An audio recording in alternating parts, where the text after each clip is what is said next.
Un jour au cirque, c'est samedi à Bourg-Saint-Andéol, en Ardèche, des spectacles gratuits, des ateliers pour s'initier au jonglage, à l'acrobatie, à l'escrime, au mât chinois, au slackline, cette nouvelle forme de funambulisme.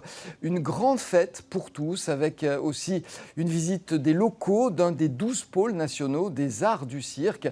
C'est ce que nous propose la Cascade. C'est ce qu'elle propose à tous ceux qui ont encore des étincelles dans les yeux, à tous ceux qui sont encore en vie car ils ont conservé une part de leur enfance. C'est le cas, je l'imagine et je le sais, du directeur de la Cascade que nous retrouvons en direct et en duplex de Bourg-Saint-Andéol. Bonjour Alain Reynaud, je suis certain que votre nez de clown n'est jamais bien loin, peut-être même dans votre poche, non ? Alors écoutez, bonjour Alain, j'ai changé de veste ce matin, mais effectivement dans l'autre veste il y est. Et je jongle entre le nez rouge et la casquette de directeur. Voilà. Eh oui, c'est pas toujours facile, j'imagine. C'est vrai que vous avez voulu être clown quasiment depuis toujours. Je crois que vous avez commencé votre formation à l'école Annie Fratellini.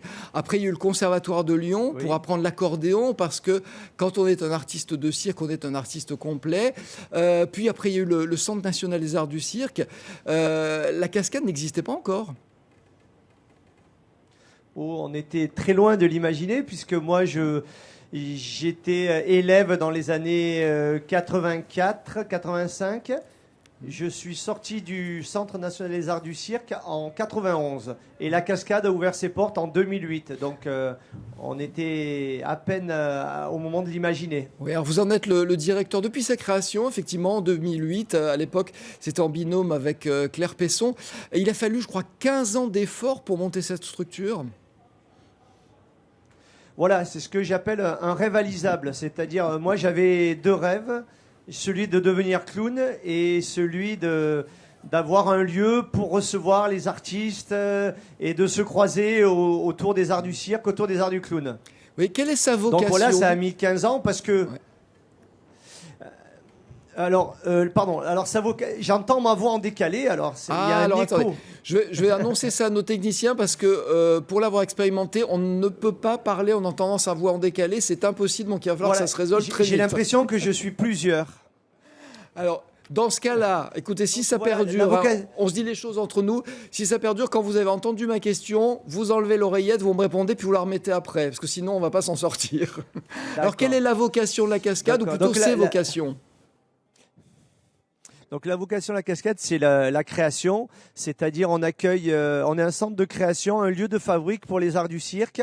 On accueille des artistes de toute l'Europe à plein de stades de leur travail, c'est-à-dire de l'écriture à leur entraînement quotidien jusqu'à la réalisation, parce qu'on a de très beaux espaces qui nous permettent d'aller jusqu'à la finalisation des spectacles de cirque. Donc ça, c'est la première vocation.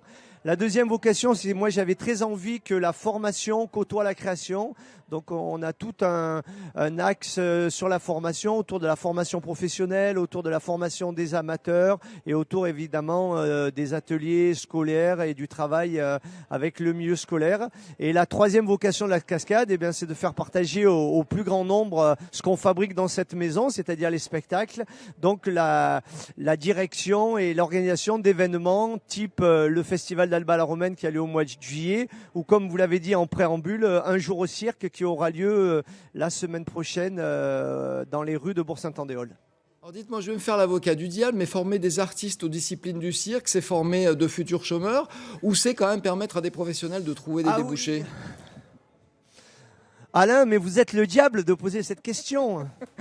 Alors je vais vous dire, former des artistes de cirque, c'est vraiment, moi j'enseigne beaucoup dans les écoles comme l'école du cirque, je viens de mettre en scène les élèves de l'école nationale du cirque, je travaille aussi avec la Comédie de Saint-Étienne et les élèves de l'ENSAT.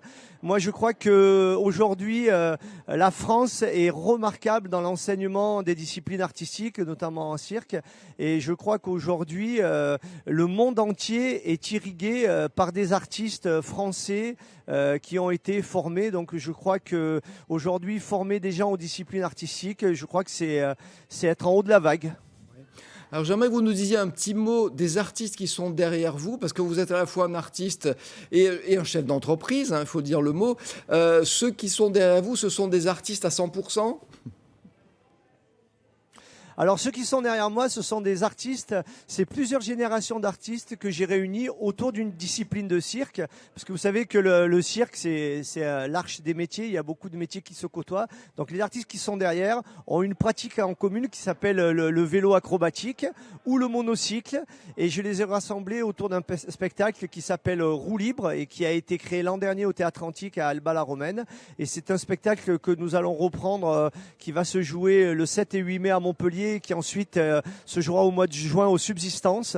Donc c'est deux générations d'artistes de cirque et autour de ce spectacle qui les rassemble autour de leur pratique.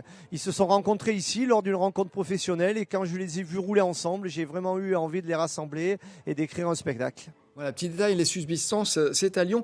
Samedi, je l'ai dit en ouvrant cette émission, vous offrez au public cette journée au cirque. Combien de spectacles gratuits ? Alors il y aura 7 spectacles gratuits dans les rues de Bourg. Pour nous, voilà, c'est la seconde édition de cet événement. Donc c'est une trentaine d'artistes qui seront dans les rues de Bourg et les enfants pourront également s'initier aux arts du cirque. On pourra visiter la maison. Pour nous, c'est un moment très important parce que nous sommes une maison et une maison, ça a un problème, c'est que ça a des murs et nous, on adore sauter les murs de notre maison pour que le maximum de public découvre notre travail. Donc les rues de Bourg et les places de Bourg seront, je l'espère, remplies de public et pour assister à ces spectacles. On sait que vous allez ouvrir vos portes. Des ateliers vont être proposés au public. Je disais aussi tout à l'heure, on pourra s'initier à plein de choses, jonglage, acrobatie, escrime. Le mât chinois, on voit à peu près ce que c'est, mais alors slackline, c'est quoi ? Alors Alain, imaginez-vous, slackline, on est comme ça, on est sur c'est une espèce de petite courroie de sangle qui fait quelques centimètres de large.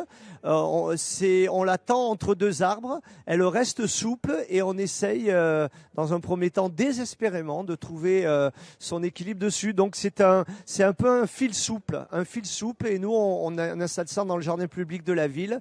C'est une nouvelle discipline qui vient un peu dans de la mouvance des sports extrêmes, des sports qui se fabriquent dans l'espace urbain. Alors, vous l'avez dit tout à l'heure, c'est vrai que votre rôle, c'est d'utiliser les arts du cirque pour dynamiser la vie locale, la vie régionale. Et vous y prenez très tôt aussi pour initier les gens, pour les sensibiliser à ces arts-là, puisque vous organisez des spectacles qui font la tournée des écoles. C'est le cas je crois que ça s'appelle Du muscle et de la sueur, c'est un duo. Voilà, ça c'est un duo d'acrobates qu'on connaît bien, qui est implanté dans la région. Et pour nous, c'est un moment très important, c'est-à-dire à la sortie de l'école, à 16h30, au moment où les enfants et les parents se retrouvent pour la journée d'école est finie. Et les artistes de cirque, en l'occurrence là Du muscle et la sueur, seront dans la cour de l'école pour proposer une forme courte de 30 minutes. Et c'est encore pour nous une manière d'emmener un peu le cirque dans des espaces qui sont pas des salles de spectacle, qui sont l'espace public, à des moments où c'est un peu incongru finalement de trouver des artistes de cirque. Donc c'est un très beau duo qui est sur le main à main, une discipline acrobatique, et c'est une forme qui dure 30 minutes. Toutes les écoles de la communauté de communes. Merci beaucoup Alain Reynaud, merci de nous avoir accueillis chez vous. Je le rappelle, vos portes seront ouvertes donc les 18 et 19 juin. Non, c'est ce week-end, qu'est-ce que je dis ? Je dis des âneries. Donc pour cette journée au cirque, c'est samedi, Bourg-Saint-Andéol. Voilà, ce que je voulais dire aussi, c'est que suivront les préalables. Il y a aussi des spectacles gratuits les 18 et 19 juin. Et puis le festival d'Alba-la-Romaine, ça c'est du 12 au 17 juillet. Merci beaucoup. Merci de nous avoir fait connaître justement votre travail.